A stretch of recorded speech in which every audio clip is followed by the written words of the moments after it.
Well, hello, and welcome to the business of cake making. She's Bronya.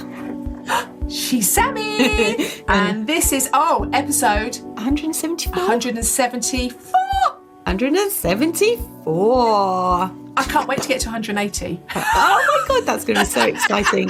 We should have dart noises and everything. We will celebrate at 180, definitely. Mm-hmm. All right, how are you? Sorry, I've just decided to plug my mouse in to charge it up. My computer mouse isn't working properly. Mm-hmm. Thinking charging it up might work. Yeah. I don't know. Might help a little bit. Might help. How are you? I'm not going to ask you how you are. I know how you are. It's a lot. Yeah, I've had a great few days. My New Year's gone with a bang. My eldest went to hospital. Dogs, ill children. Children. You've got children. Oh, yeah. Jeez. And people might move out. I might have to move again. A dog with an abscess on its tooth. Yeah, he's looking very miserable. He's over there licking his paw, but he's much better than he was yesterday. So my first few days of the year have been great. Yes, hasn't started. You could. I was just thinking, you've got your horse box. Is that big enough to sleep in? Yeah, I could move a bed into your horse box. Yeah. But this time last year, I was really poorly because my sister had to have the dogs for 2 days. So, weighing it up, I'm not ill. Looking on the bright side. Yeah. I've got a tummy ache, but I think that's stress. Yes, it sounds like it probably would be. Twitchy old eye. Twitching your eye. If I keep winking at you. Next time we see her, she'll be in the corner rocking. No, I got this. I'm strong. I'm independent. Yeah. I can do anything most of the time. Yeah. How are you? How are you? Yeah, just bumbling on as normal. Yeah. We had snow, don't have it anymore. It's gone, we've just got wet. Other people have got it, so... Other people have got a lot. So we are recording this on Friday the 9th, which the storm, I don't know what the storm's called. I want to say Galletti, but that's Monica Galletti, and she's a chef, so it's not that. No, I don't know what it's called, but I know it's got quite windy in Cornwall. Yes. They had 99 mile per hour. No, I think it was more than that. They were saying 100 and something earlier on the news.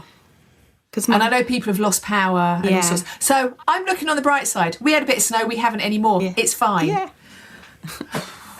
Jeez. And I think actually as this goes out, I might be in Venice. Oh, I want to go to Venice. Can I come in your suitcase?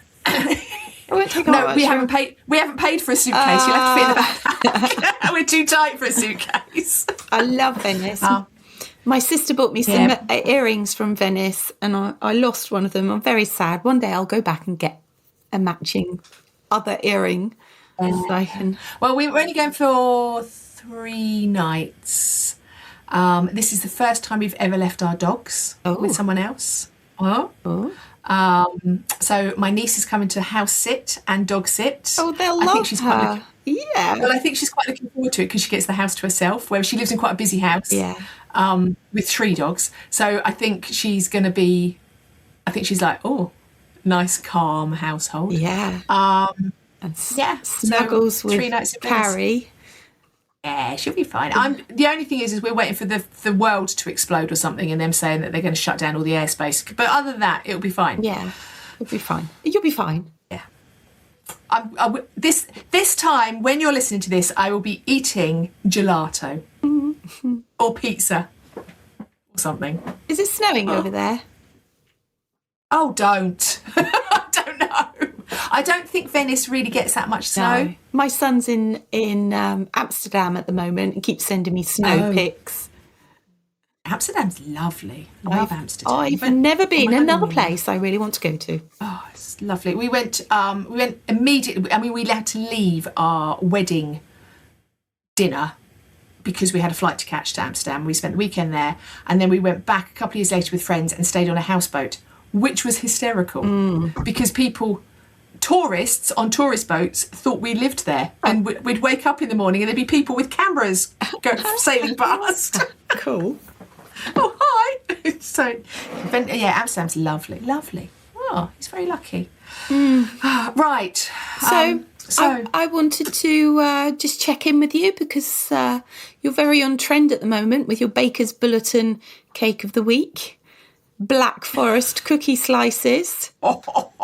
Because we're going today, what are we talking about today?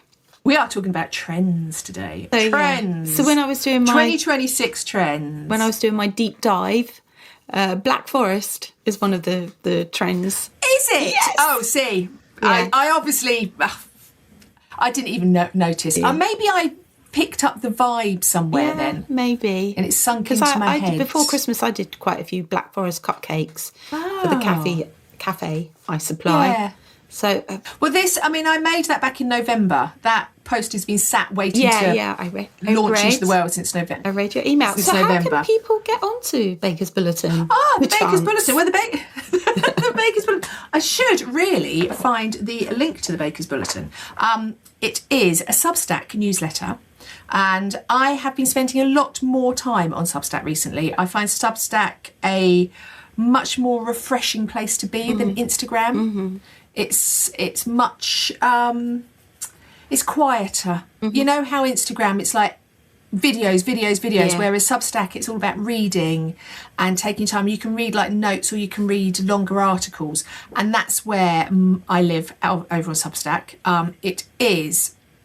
So if you go to daisycakeco.substack.com, sign up to the newsletter. There is a free newsletter that goes out every week. Yeah, I really get my newsletter.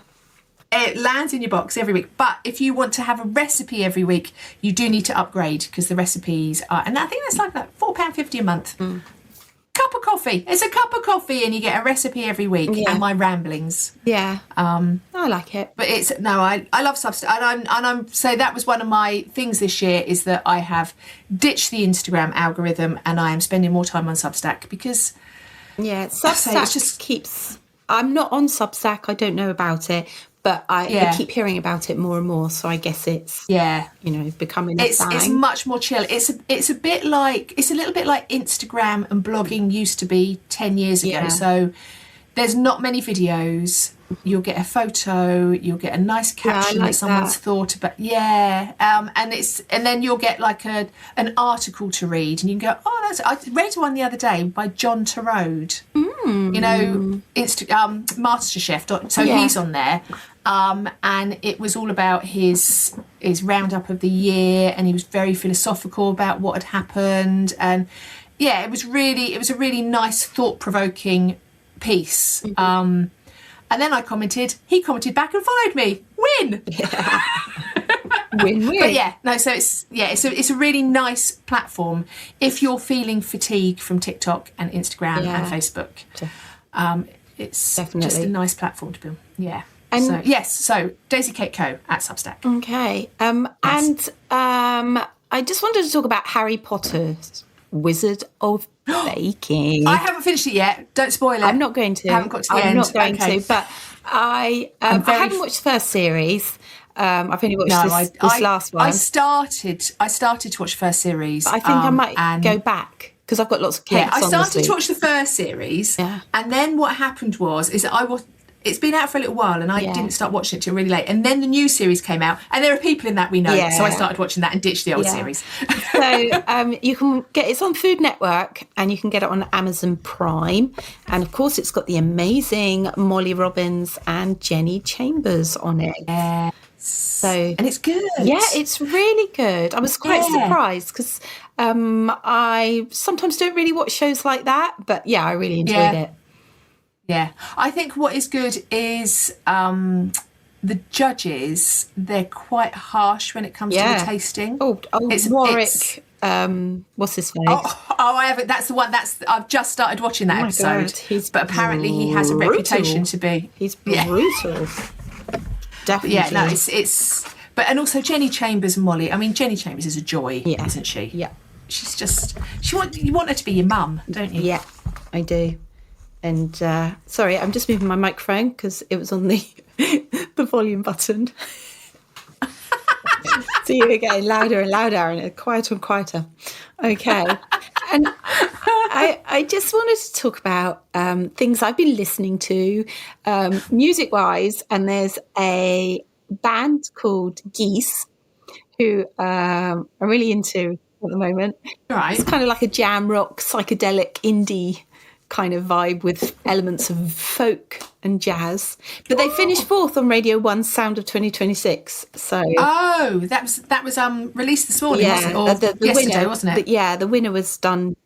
It's for they're going to interview her on Monday. I've forgotten the name of the lady, but someone Newman. Yes, because she was. We listened to Radio 4 in the morning, and she was even on Radio 4 this morning. Wow. Yeah. So, Pays de Cocaine is one of my favourite songs, but it's not about cocaine. But I kind of there's no cocaine mentioned, but I quite like it anyway. Don't look too deep; it's fine. No, but I've lost my drift. What was I going to say?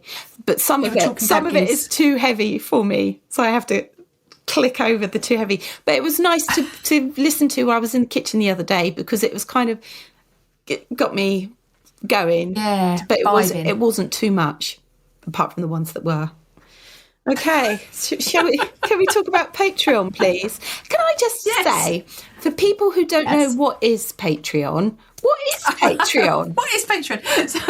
So Patreon is another platform where you can follow creators. So they have all sorts of things on there. They have podcasts, they have people that write, people that are artists, and you can sign up to support them and you can pay a small amount of money and it supports them. So we're out over on Patreon and you can pay £5 per month, and what that does is that will get you extra. So that will always, so generally when you're a Patreon subscriber, you subscribe to someone's Patreon, you are supporting something they do and you get something back. So we give you extra content at the end of our podcasts. You will go back to having things like top tips, product of the week, all the things that we always used to do, but we've put it now on our Patreon Bigger Slice are extended, so it's like an extended episode. But there's lots of other things over there. So if you like artists will then send you digital things that no one else gets to see. I know, for example, my husband is a massive Gary Newman fan and he's on there and he will do early access tickets to like his gigs and that. So if you're a Patreon subscriber, you will get the chance to get tickets early, or you'll get the chance to get like meet and greets and things like that. So it's a way that artists and creators can give a bit extra whilst being supported back. And our Patreon now actually, so for many years we never made any money out of the podcast at all, and it was costing us money to do the podcast, and now our Patreon supporters actually pay our bills on our podcast, so our hosting and the Riverside, where we record our podcast, so they're two apps that we use that we now can pay for. Rather than paying for out of our own pockets. So that's what Patreon is. It's a way of giving back to giving back to. We give back to you, but you have to pay for it, and you get extra. And yes, it's a nice place actually. It's a little bit like Substack, but it's got lots and lots and lots of creators. Different types of artist creators on it. Which is good. So it could be that your favourite author or your favourite artist or your favourite musician is on Patreon. Go and have a look. It might be worth looking. I listen to Red Handed podcast. I know they're on Patreon. I don't subscribe to their Patreon, but they give whole extra episodes for their Patreon. One of my murder mystery is on there. And you get podcast is quite good because you get like an extra extended, or you get like a little extra episode. And that's what we're able to do. We're able to give you an extended episode over there. But what you can do is that you can link it to something like your Spotify or your Apple podcast, so you don't have to go onto Patreon to listen to it. It will still go back to wherever you listen to your podcast. So you don't have to go, there's a new episode out, I've got to go somewhere completely different, you can still listen to it on Spotify or Apple or wherever you normally listen. That's cool. And so our first podcast of the year was with B from Stila Coaching, and my sister listened to it, thought it was amazing. B is amazing. She is amazing. And, she is amazing. So I recommend you, if you haven't listened to it, please do. But yes, please do. My sister, amazing sister, has booked me in for a 1-to-1, which I'm having this afternoon. So I'm very my word! Your sister is amazing. Yeah. Incredible. Yeah. I mean, how amazing is that to listen to something and go, I know just what I'm going to do. Yeah.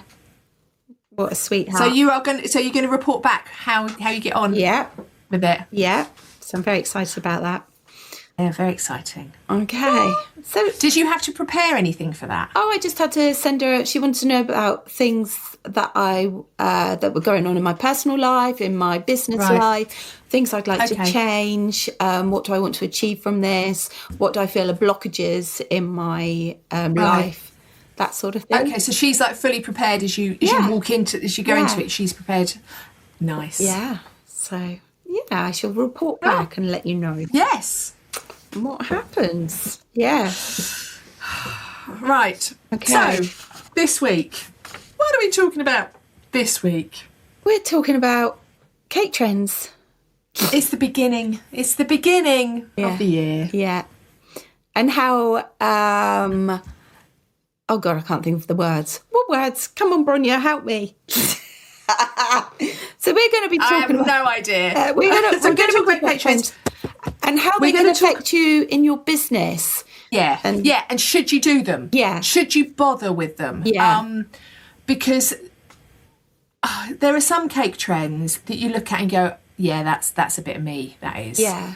But then there are other cake trends. Like the burn-away cakes. Did you ever make a burn-away cake? I've never made a burn-away cake. And I just thought if anyone had ever come to me and asked me to make a burn-away cake, I would have said no. But when I was doing my research, they're still coming up as one of 2026 trends of the year. So maybe I'll get asked to do one at some point. I think it's do they. So we're going to talk about, do they fit into your business? Is it worth doing them? If you do them, what are you going to get out of it?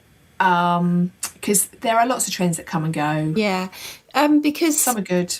So a customer comes to you, they've seen this cake on Instagram or on social media, and they go, "Can you make this cake for you? Can you make me this cake?" And you look at it, you've never done it before, and you think, "Yeah, I could do that." Okay, so when you come to price it up, do you just do it on your normal pricing structure and just go, yeah, I'll just do that? Or do you think about the fact that you've never made this cake before? Yeah. How long is it going to take you? Yeah. Are you going to have to buy new products for it? Is it something that you actually want to do and include? Yeah. Does it fit with your existing vibe, your existing brand? Yeah. Is it part of your brand visibility? Are you going to make this cake and promote it as now a new cake that you're going to be making? So you have to take all of those elements and include it into your pricing structure, which is something I have previously. Now I'm much better, but previously I would have gone, oh yeah, I can do that, I can do anything.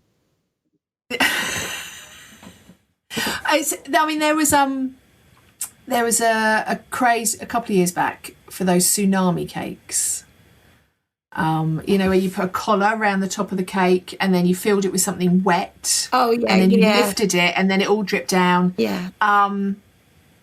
And I know a lot of people came unstuck with them because they're not as easy as people were making them look online. No. And that's the thing, is that do you have the skill set? Or most cake makers, if you're experienced, you will have the skill set to make it, but do you want to learn? Yeah.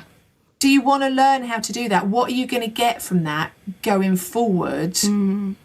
Because you could put a lot of time and effort into learning something. Yeah. Make one. That's it. Yeah. never do it again, because trends, especially in our world, cake trend, everybody wants it, and then that's it. It's gone.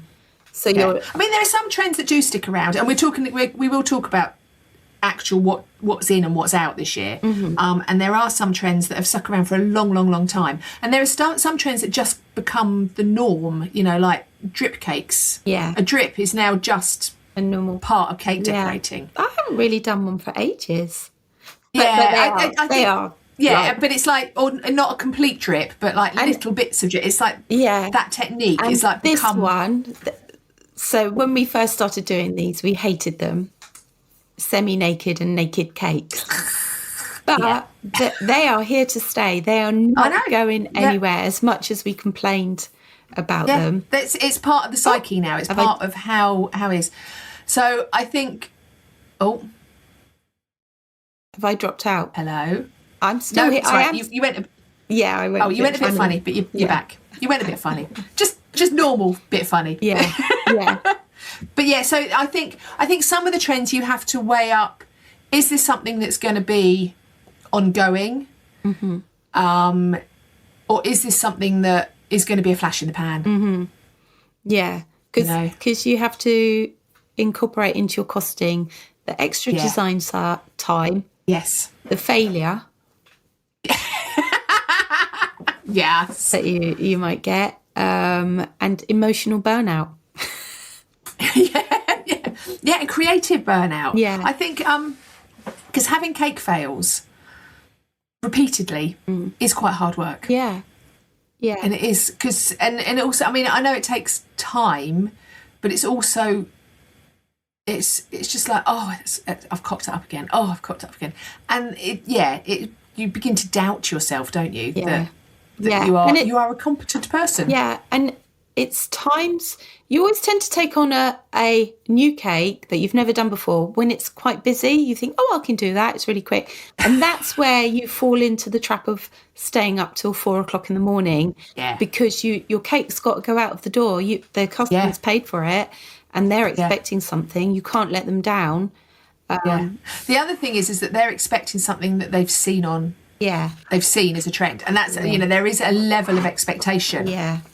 For a customer, they've seen other people do it brilliantly, and they're expecting the same from you. Yeah. Because if it's all over the internet, there is a level of expectation that yours is going to be the same as theirs. Yeah. Can I just talk about as well?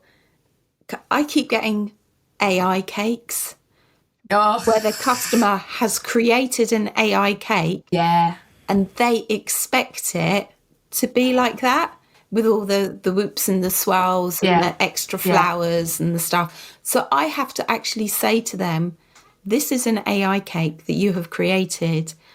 Yeah. From AI to the trend, which is the AI is the trend, I guess. Yeah. To put it into practice, it's not going to look like that. It's a human that's got to be. Can I actually, talking about AI, I put a post out on my Instagram the other day. And it was, I think, 7 pictures, 6 of which were my cakes, and 1 was an AI cake. Oh, yeah. Right. And usually when you just put like a gallery of stills out, I probably get about 3,000, 4,000 views. This got close to 8,000 views. Really? I think because I mentioned AI in it, for starters. And I said, which cake is the AI cake?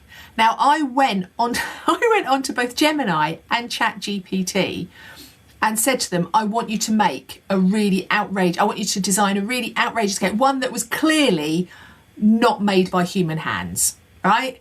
I wanted it outrageous. I wanted it all the bells and whistles. Yeah. It wouldn't do it. It wouldn't do it. No. All the cakes that kept coming back, I was like, well, I probably could make that, or I could make a version close to that. Yeah. So then when I put these pictures out, and there were 6 pictures, which for me, I thought these are clearly my cakes, and then this AI cake at the end, and I said in the caption, which one's the AI cake?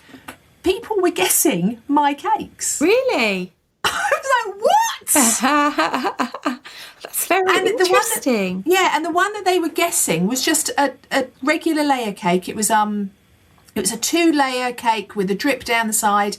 And they were like, no, because it looks like the drip has gone behind some of this. And then looking for like glitches in the imperfections. Glitches in the program. Yeah. Whereas to me, the one at the end with all the sparklers and the strawberries and the marshmallows and everything, that clearly was the AI cake. But other people were guessing mine. And I thought that's quite telling that either people, and these are cake makers, these were people that follow me, a lot of them.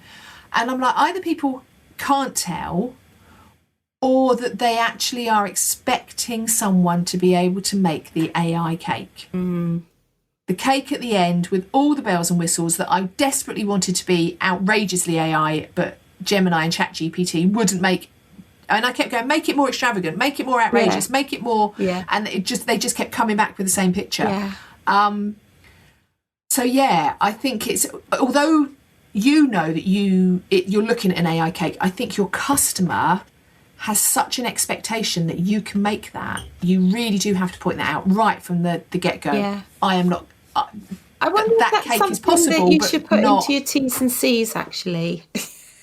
Yeah, probably. Yeah. Yeah. If you send me an AI pic. Yeah. But I suppose it slipped in a swear. Were you trying to start the year not swearing? Yeah. I think it's like everything though, isn't it? If you're sent a picture from another cake maker, you say, I can't make this exactly the same. Yeah. You've got to say the same for an AI designed cake, that it's it might not be an achievable expectation that you can do this. That's right. So also on the trend timing of like these trend cakes, I'd say come in later rather than jump on the bandwagon, because if you jump in later, you know whether it's going to be around. If it's carrying on. If you jump, if you're like one of the first, because you could invest a lot of time, a lot of effort, a lot of energy, and then it fizzles out within a week. Yeah. So you have to join when the customer understands it. Yeah. Which is what my piece of paper says. That's good. Yeah. I'm impressed. Yeah. You don't get paid for being first. You get paid for being efficient. It's true. It's true. You don't, because the person that develops these things, I mean, a lot of these trends, like the tsunami cake, was that developed for real customers, or was that developed for Instagram? And Facebook? Another cake that I've never done, but it was really massive, so I can't remember the name of it. I know you will. So you know it had the line down the middle. Oh, fault line. Yeah, the fault line cake. Yeah. Oh, they were actually really hard to do. Yeah, that's right. Yeah. So they fizzled out, thankfully. Yeah. Another one that I don't know if you made it, was one of the money, where the money comes out the middle. Oh yeah, I've done. I haven't had one of those for a while. That was a bit of a gimmick. And say you could have gone and bought, because you had to have the thing to go in the cake. Because it has to be food standards safe. So you have the money wallet inside the cake, and then the note sticking up, and then you pull it and everything comes out. And it keeps coming. Yeah. So you could have invested in stuff like that. Yeah.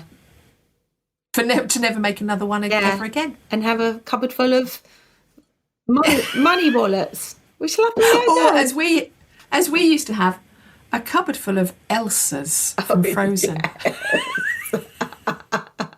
So many Elsas. Oh, we had so many Elsas. We want to build a snowman. To be fair, we did get rid of a lot of the Elsas, but there were a lot. Yeah. Okay. So, but going back to my list, some trends are better for visibility than for sales. Yeah. So say if you're really big on social media and you do want to get a lot of views, make a dummy cake with you and use your trending cake for reels and posts or for portfolio building. attracting attention to you, to your thing. But you've got to make sure that you want to make that cake if people come to you. Yes, yeah. Make this blinding cake and then everyone comes in. Thing is that when you're doing that, it could be that it takes you so long to make it that you actually just see the back of it. Yeah. And then someone goes, I'll have that. And it's like, I've got to make another one. Yeah. I don't think there's ever been a cake like that I've made and then I've never wanted. So my cake, if somebody comes to me with a sculpted cake, I want to do it. Yeah, I will do those ones hands down. So I will move everything around and jiggle. Even if I'm busy, I'm like, I want to do that one. Because they're fun, and that's what you find fun, and that's what you find challenging. Because they light your fire. Yeah. Just as much as anything else. Yeah. And the thing is, and I do think these, like you say, these things have to fit into your portfolio. There's no point in being a wedding cake maker. So, for example, you make beautiful white towering wedding cakes with cascades of flowers, and then someone goes, yeah, but there's this new bright coloured fondant thing, and you go, oh yeah, I'm going to do that, and it's like it's like nothing else you've ever made. Where does that fit into your portfolio? Where does it fit into being you? And if you make it, do you ever show anyone that you've made it? That's right, because there are some cakes you do that you don't want to show because you don't want them on your exactly. You're kind of making them because A, you can make them quickly and efficiently, and B, you've got the time, and C, you need the money. I get that.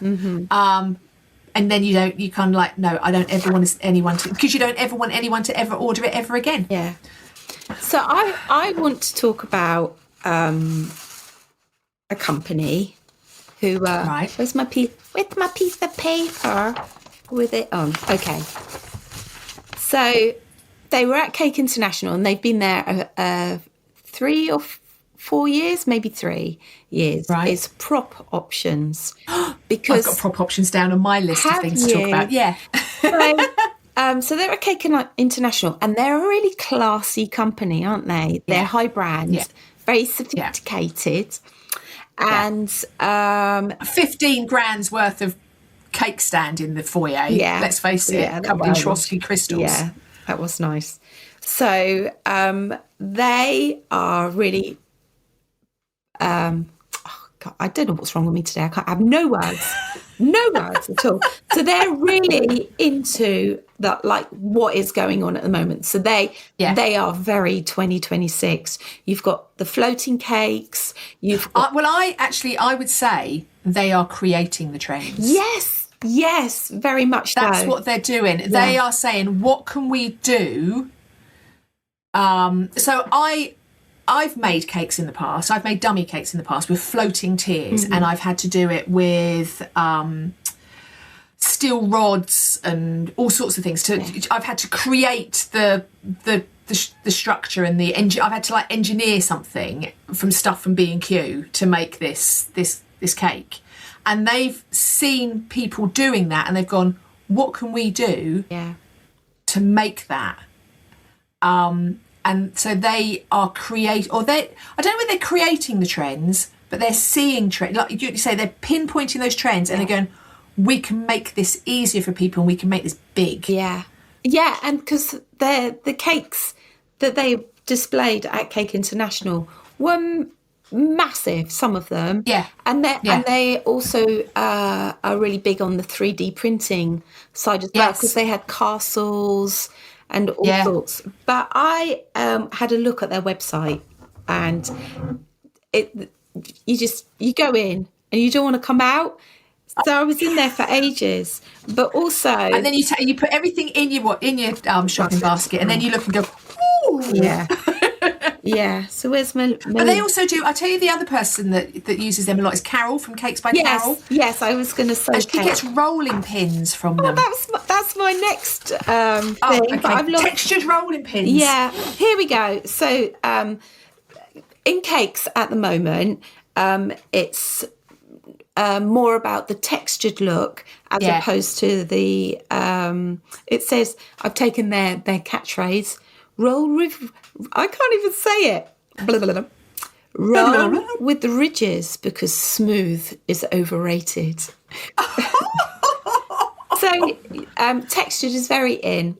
And Carol, as you said, Carol is using their rolling pins. There's all sorts of accessories you can buy. And there's a fine reed, which is like the thin, it looks like serrated edge. Corrugated, I guess, kind of like that. There's flowers, there's the textured look. So I've seen a lot of wedding cakes with this look coming up. Again, I think this is something that people were doing. So, I mean, we've done textured cakes, but you had to use a Dresden tool. Yes. Do you know what I mean? Yeah. So you had to texture it yourself. So what they've done is they've picked up what people are doing and gone, we can make this easier for people and we can help people do this. And I think it's one of those things is that I think as a cake maker, as long as you've got the foundation of how you could do this if it all goes really badly wrong, to use a rolling pin to do it, because that's going to make you more efficient and it's going to make your time. Yeah. It's going to make you earn more money out of it. You're not sat there for 4 hours texturing something with a Dresden tool. You're doing it in 10 minutes. Yeah. Incredible. Yeah. And lots of which Carol does this a lot as well in her videos, is paneling the cake. So you roll out your sugar paste, you put your textured look on it, your fine reed, or there's flowers, and then you just panel your cake and it goes on beautifully. It looks phenomenal. The other person that does a lot of this, and I don't know whether they use prop options or not, or whether he does it. He uses a lot of moulds actually, silicone moulds, and that's Enrique from What's it? Have More Cake, Have Some Cake. Yeah. Have Your Cake. He does a lot of textured fondant, which he then colours. And say he uses a lot of silicone moulds, and again, it's a way of you probably could do that if you were doing it for a competition. You'd have to do it with a Dresden tool and with tools and that. Use a silicone mat. Well, hey, it's amazing. Yeah. And his cakes are incredible for it. I'm loving it. And sugar plum, indulgent sugar plum as well. Because tall cakes are still really in. But I've been looking, and so I call them tall cakes, but they're actually mile-high cakes. I didn't know that. Did you know that? Massive cakes. Yeah. Mile-high cakes. So I make quite a lot. So they've got a name. So for us mere plebs that have been calling them tall cakes. You got mile-high cakes. Okay. Yeah, and the thing is that I think, because when I was looking at the trends of wedding cakes, I think there are now two very distinct trends. You've got buttercream cakes. Yeah. And buttercream cakes are never ever going away. They came in when we had the shop. I mean, it was 2013. New. Yeah, naked cakes were they were like new naked cakes, semi-naked cakes. They were coming back, and they're not going away. And then you've got, because when we started, a traditional cake, or a cake for us that was traditional, was a white fondant covered cake with flowers on it. Yeah. Sugar flowers. Yeah. That was our bread and butter. Yeah. And then we went to making more buttercream cakes. And I don't think the fondant cakes have gone, but they've evolved because people have discovered how many wonderful things you can do with fondant. And they've become these big architectural, ethereal, whimsical, floating flowers. And I think also the rice paper and the wafer paper and all that. And they're just like these massive ethereal things. And I think there's two very distinct trends going on there. Definitely. It's not how it used to be. It's definitely not how it used to be. Yeah. And that's just in 10, 15 years since we had the shop. Yeah. And I think I prefer, if it was me making wedding cakes again, I would probably be sticking to the fondant cakes, because buttercream cakes in the summer terrify me. Yeah. And I think that people think that a buttercream cake is an easy option because it's quick, it's simple, and it's like, yeah, but you've still got to get it to the venue. Yeah, and you've still got to make sure the venue's not too hot and your cake's not going to melt. And you're taking that order in January when it's freezing and it's all okay. Yeah. But yeah. So I think there are two very distinct trends in wedding cakes right now. There's the mile high, ethereal, architectural, stunning fondant cakes, and then there are the buttercream. I think the buttercream ones, they're Shall I read you what this says? Minimalist meets vintage textures, which is what kind of we've been talking about. Minimal designs with tactile finishes, plaster style buttercream, bold Lambeth piping. I love a Lambeth cake. Oh, I love a Lambeth cake. And retro finish flourishes are bridging classic and contemporary aesthetics. So, you know, I love a Lambeth cake. I do. I really love a Lambeth cake. You've got to be careful, because sometimes if there's too much ice, like piping, it plops off. Yeah, the weight of it pulls it off, doesn't it? Yeah. But I think so. The other thing that I've seen a huge amount of is flowers. I mean, flowers aren't going away, but flowers have changed.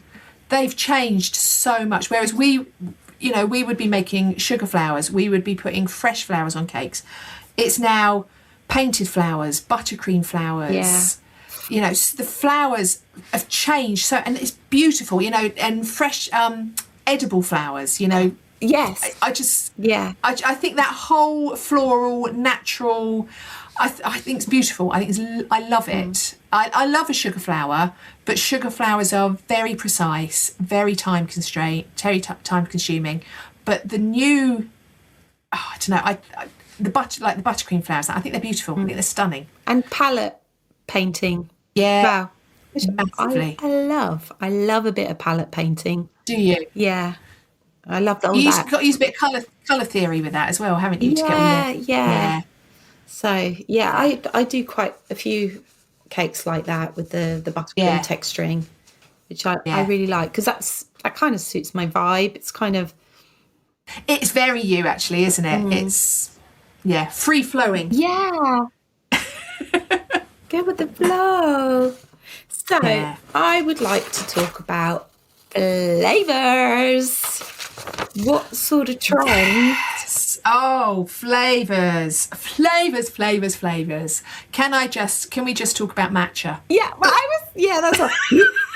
I hate it. It gives me like a really horrible feeling in my tummy. I just don't like matcha at all. I've tried. Can I just point out, though, all the people that like matcha, so for example, my goddaughter loves matcha, and then you say to her, so how do you have your matcha? She has so much stuff in it that you can't taste the matcha anymore. It just happens to be green. That's the only bit. So she has, you know, like a vanilla foam and a syrup and a this and a that and the other. And it's like, but you can't even taste the matcha. Where is the... And the benefit of a matcha has just been completely outweighed by the extreme amount of sugar that's been put into it. But matcha is green. What can you say? But the actual matcha, it's like eating grass. It's quite bitter, and I don't like bitter. I don't like sour things. No. It's not my cup of tea, really. No. But this year, matcha as a combo is really big. So matcha and strawberry, or you could go for matcha and coconut. These sort of anything to take the matcha away.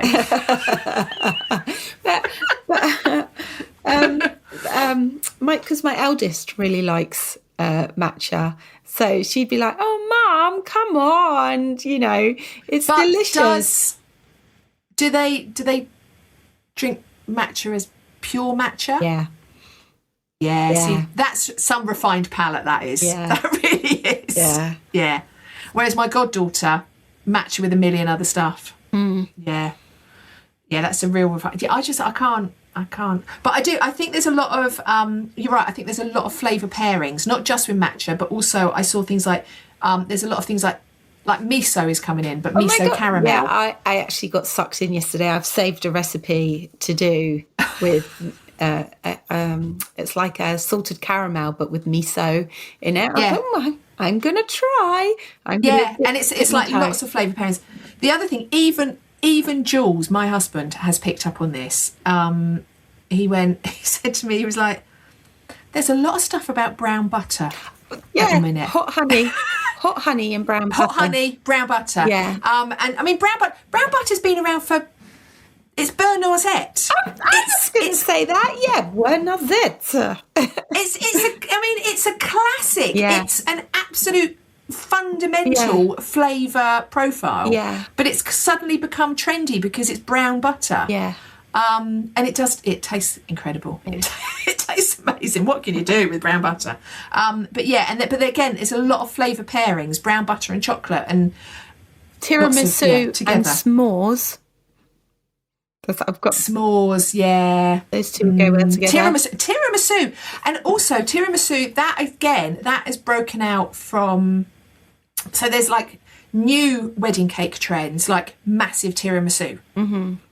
And even actually my niece, she said to me, she went, Auntie Brian, she said, you won't be offended that if I get married, I won't have a wedding cake? I'm like, no, I'll be delighted. Yeah. I'm like, what are you going to have anyway? She went, I just want a massive tiramisu. Yeah, because it's becoming quite popular to not have a wedding cake and just have a huge table with a big, huge length of tiramisu or a strawberry cheesecake. Those long cakes. Yeah. Yeah. Really long. Yeah. So that's a big trend. Yeah. I would be delighted if she doesn't have a wedding cake because it means that I can just turn up and enjoy the wedding. Yeah. I might not be invited though, yeah. I suppose. But anyway. But also it's still very popular because this was on our list from last year is the pistachio, or the Dubai chocolate. Yeah, pistachio is not going away anytime soon, is it? I can't read my writing. I've got pistachio is sticking around. Luxurious green screams sophistication. What is it about green food? Why is everyone wanting green food? It's the thing. We're just old. It is the thing. But the other one that is, we're just old. We're just old. Yeah. Yes, we are. Yeah. Yeah. You know the other one that is I keep seeing more and more of, and I keep seeing it on cooking competitions and baking competitions on TV. Ube. Yeah. Purple. And yuzu. I don't even know what an ube is. What is an ube? I'm not quite sure. I will look into it. I will try and find out what ube is, but I know it's and up and coming. Yuzu as well. Oh, yuzu. We had. Do you know we've used it? We used yuzu had it in the shop, didn't we? It's that's a citrus, isn't it? It's a citrus, like a Far East citrus flavour. They actually use it on the Harry Potter Wizards of Baking. Oh, okay. But you'll be pleased to know. Well, we've already talked about Black Forest still being. Yes. It's everyone's having it. But Bakewell as well. Yes. Yeah. The classics. There are some classics that should always be classics and should never die. Bakewell, tiramisu, Black Forest. Yeah.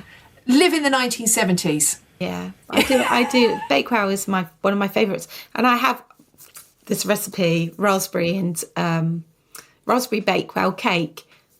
Yeah, it's so good. See, I'm not keen on Bakewell because it's almond, and I'm not an almond lover. But I do make a lot of Bakewell bits, and I do make a lot of almondy flavour. I think almond as a flavour, whilst people will go, "Oh, marzipan, nasty," they will eat almond, and they love almond. So yeah, almond as a flavour is a good flavour. But yeah, some of the classics, they're classics for a reason. Yeah. Well, I do vanilla Victoria sponge. Ugh. I know. Do you know what? If I go out, right? If I go out somewhere and there are 4 cakes in front of me, unless there's something completely different, like if there'd been like an ube or something, I'd go, I'll give that a go. I will always go for a good vanilla Victoria sponge. Always. If it's a homemade, classic, delicious Victoria sandwich, always have it. Can't beat it. I'd go for the cheese board. Yeah. No, I wouldn't. I'd have sticky toffee pudding. Oh my God, yes. Toffee pudding cake. Oh, Love sticky toffee pudding. If there's sticky toffee pudding on the menu, or if there's not sticky toffee pudding and there's some sort of crumble on there. yeah. With custard. Yeah. Rhubarb as well is quite big this year. Yeah, I'm not a big rhubarb fan. Oh, I love rhubarb. Love it. It's a bit. Yeah, it's funny. I don't like sour or bitter stuff, but I love a bit of rhubarb. Yeah, I think I was put off rhubarb because my mum used to stew rhubarb and then not do anything with it, just literally eat it with a spoon. Yeah, and custard. I'd be like, no. Roasted rhubarb as well was very nice with a bit of sugar on it. Yeah. Yum, yum. Okay, so... the other thing I think is massive, or it's becoming more and more, is things like the Middle Eastern flavours. Yes. Or the exotic, what we would consider exotic, because children of the 70s and 80s. So things like, I mean, we've both talked about our chai spiced cakes a lot, God. And how they sell. Yeah, fly out the door. But I think also things like cardamom and things like that, I think they are becoming big, because I think people's palates are becoming more refined, or becoming more adventurous. Yeah. And because they're becoming more of a taste sensation when you're having your cake. Yeah. Yeah. So yeah, I think my spices drawer definitely is bulging with all of the extra things that I've been buying in that department. Because I like grinding it all down as well, doing it all myself. You do it properly, don't you? Yeah. But I also think, I mean, it's something that, to be honest, as Brits, we've always liked. We've always loved a cinnamon. Let's face it, cinnamon. And if you look at something like mincemeat, like Christmas mince pies, they're so spiced and they're so heavily spiced. So we've always liked those flavours, but I think people are breaking that down a bit more and being a bit more exotic about it. Definitely. Making me hungry. Yes, no. I could go a cinnamon bun right now. Oh, did you see how many cinnamon buns I made over Christmas? No, sorry. I was baking cinnamon buns forover over Christmas. I know you had a lot of orders these round trays. I had 7-inch round trays, and each round tray had 6 or 7 buns each. I think I did about 10 of those. I was so bored of cinnamon buns. You can never be too bored of cinnamon buns. Oh, I was bored of baking them because then I couldn't fit them all. Anyway. Okay. I just wanted to say as well, I've written a note on another piece of paper. Oil-based sponges are big. Yeah. All the big companies are using their recipes that are oil-based now. So they're moisture retaining. Love them. But I like them because they can also be easier to be dairy-free as well. Yeah. So I've got a big thing about oil-based sponge. I've been slated for it on Instagram on many occasions. But oil-based cakes, for so many reasons. Firstly, oil-based. So if you make a cake with butter is a saturated fat, so it goes hard when it's cold. So because the buttercream cake revolution happened, people were keeping their cakes in the fridge. So then they get the cakes out of the fridge and they're rock hard. So if you use an oil-based cake, it retains its fluffiness. Now, I'm selling my cakes out of a shed attached to the side of my house in cold weather. So I wanted my cakes to be soft. So they're an unsaturated fat, so they remain soft. They are easier to make. I find them easier to make. They don't curdle. They don't split when you're mixing them. A lot of people use things like stork and margarines. Well, that's many, many, many ingredients, whereas oil is just oil. Yeah. And yes, at the end of the day, they are cheaper. They are cheaper to make because butter is expensive. So, I love oil-based bloody cakes. Expensive. Really expensive. Yeah. And if, like me, so I do a lot of pre-packaged food, so I have to put labels. I have to put my ingredients labels and everything. And I was worried if I if I went to Sainsbury's and bought my baking spread, oh, my stomach's just gone, I went to Sainsbury's and bought my baking spread, and then I went to Asda the next week, the ingredients were different. And it just made the whole process of labelling my cakes such hard work. Whereas oil is always oil. It's just oil. Yeah. I do nearly all my cake recipes now are oil-based. All the recipes I write are oil-based. I just find it so much easier. Yeah. So, yeah, oil-based cakes are... I know there is a big thing about seed oils and everyone gets all upset about seed oils. Don't use seed oils. Use something else. Use whatever you want to use. Use whatever you want. Use whatever oil you are comfortable using. Yeah. Whether it be olive oil or avocado oil or coconut oil, just be aware that make the cake taste different. Yeah. Yeah. But if you want to use a flavourless oil and you're happy using seed oils, I'm being funny, and I know this probably isn't the right argument. We've been eating sunflower oil since we were knee-high to a grasshopper.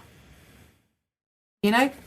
Mm-hmm. And we ain't dead yet. It's not to say that we're not going to be dead, but you know, not yet. Unalive, as they apparently people have to say now. Yeah, unalive.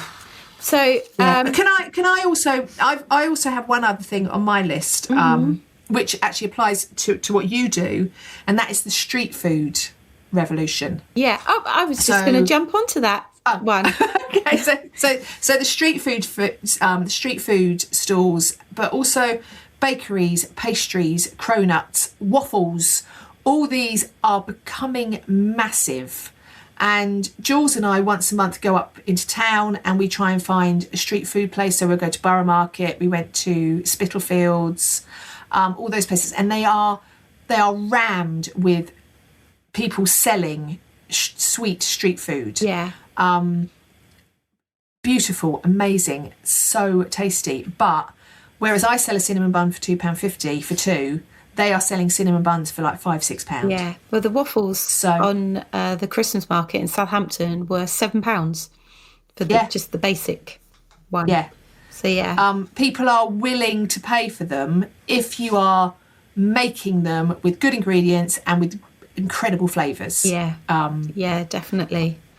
So, which is I've got my waffle van now, so you know that's what I'm going for. You are riding the wave of street food. There's also I haven't seen this because I don't work in an office or anything, but I hear the van going round every day. Oh yes, I worked in an office. Can you remember actually when we had the shop, that place around the back, Jan's? Oh my god, it's still there. They had a van. Still there. I thought they changed it. They had to change the name though because something went wrong. But the shop is still there and it still was good. Oh, okay. But they had a van. Yeah. They had a coffee sandwich van that used to go round. But there's a new thing that's happening, and the vans are doing monthly subscriptions. So you can pay your subscription and you get a guaranteed daily meal. What a good idea! That's brilliant because you've got a guaranteed income. Yeah. You know, you are making people sign up to paying you every month. Mm-hmm. That's brilliant. That's such a... It's like the subscription boxes, cookie boxes and things like that. I think if you can get onto that and you can make that work for you, I think that's so good because you have you're not hustling every month. You've got like a regular, you've always got a salary coming in. I think it's brilliant. What a good idea. And another one, which I have actually seen in Southampton because I'm in the centre of town. And occasionally I'll get an Uber Eats or a Just Eat. I'm loving it, because I can have it delivered within 10 minutes. And you can they're called dark vans. So it's a pop-up and they solely work at night. And it's just, they're not doing, you know, like the kebab vans and sort of thing you get on the streets. It's like a pop-up van. So it's in a low-cost, high-demand area and preparing delivery-only order for platforms like Uber Eats and Just Eat, which is another good one. So I guess you have to get permission from the council to be able to do that. Yeah, you'd have to get probably a street licence to do that. I have ordered off them before, and it might be Vietnamese. I can't remember what I had. But I panicked because I was like, there was no address sort of thing because it was a pop-up. But Yeah. the food was amazing. I think all this came out of COVID. All this came out of the COVID lockdowns. And the street food definitely did, because I know we used to. There's a town. It's like a little village called Bookham down the road from us, and there was a pub there, and they rented out their car park on a Friday, Saturday, and Sunday to restaurants. So restaurants would come out of town, set up in their car park, and it's kind of like the whole street food explosion. And we had some amazing meals through lockdown. So you would order ahead, go down, pick it up, and we had burgers, we had Vietnamese, we had all sorts of beers delivered as well. I'm pretty sure. Yeah, pint. Yeah, we had delivered, and it was amazing. It was such an incredible. But I think that has allowed people to think differently, that they don't have to have a high street. And also today they're talking about business rates on hospitality and things like that. So doing it this way, you still do have to pay for a street trading license and things like that. But I think it's a more cost-effective way of getting your food out there. I think it's really exciting. That's the type of food that really excites me, is that people can be more, I don't know, impulsive. Yeah. You know? Fluid? Yeah, that's a good word. Yeah. That's a good word. Yeah, and I that's the. So we went up to Spitalfields just before Christmas. Was it before Christmas? Yeah, it was before Christmas. And it was amazing, the amount of different options there. And you're walking around going, I want five different things. You have to walk around first before you make your choice. Yeah. Well, Jules always looks it up before we get there. Always looks it up before we get there. We always end up bringing something back. Always. But yeah, but that is the food that really excites me, because you've got so much variety, and it's fresh made, and you see, they're making them in front of you, and you know it's got to be fresh. Love food like that. And we went to Beigel Bakes. Oh, the oldest. Yeah, I haven't been there, salt but beef. I want to go. Yeah, salt beef bagels. Oh, do they do vegetarian as well? They must do vegetarian stuff. Yeah, they do. Yeah, anything you want. Anything you want. And we bought spare ones back to put in the freezer. Yummy. So good. That's all my pieces of paper done. Yeah, I think so. I'm just going through my pieces of paper. I think the other thing people are becoming more aware of is sustainability as well. I think that's just something we possibly should mention. So things like packaging, and all that sort of stuff. Yeah. I know as cake makers, if you're making wedding cakes, you tend to put them in a cardboard box anyway. But if you are making other things, I get slated all the time for the amount of packaging that's going out into my shed. And it's not that yes, there is a lot of plastic, but plastic is food safe, and the plastic I use is food safe, and it keeps things fresh. But I do try really hard to use cellophane that is recyclable, blah, blah, blah, blah. Yeah. So, yeah. Fair play. So sustainability. Yeah. I'm up for that. Right. I'm going to close my book. Done. Okay. What's next? I just don't know. I'm going to put some... Oh, quick questions. Either or. Well, I really struggled with this. I had so many... I thought this was going to be really easy. Yeah, I had loads of great ideas before Christmas. I was like, oh, yeah. But can I remember any of them? No. So I'm going to So this is our new feature, our new quickfire feature, that it's all the things that if you were working with someone, you could go, oh, and what do you do about that? So I'm going to ask today on either or, which I haven't even thought of there. We'll get a jingle. Yeah. You'll get there. So either or, recipe book or straight to the internet? Oh, that's so tough. Recipe book. Yeah. Recipe book. I've got a lot of recipe books. I've got some Old Faithfuls. Yeah. I would go to the Old Faithfuls. If nothing comes up from the recipe books, then I would go into the internet.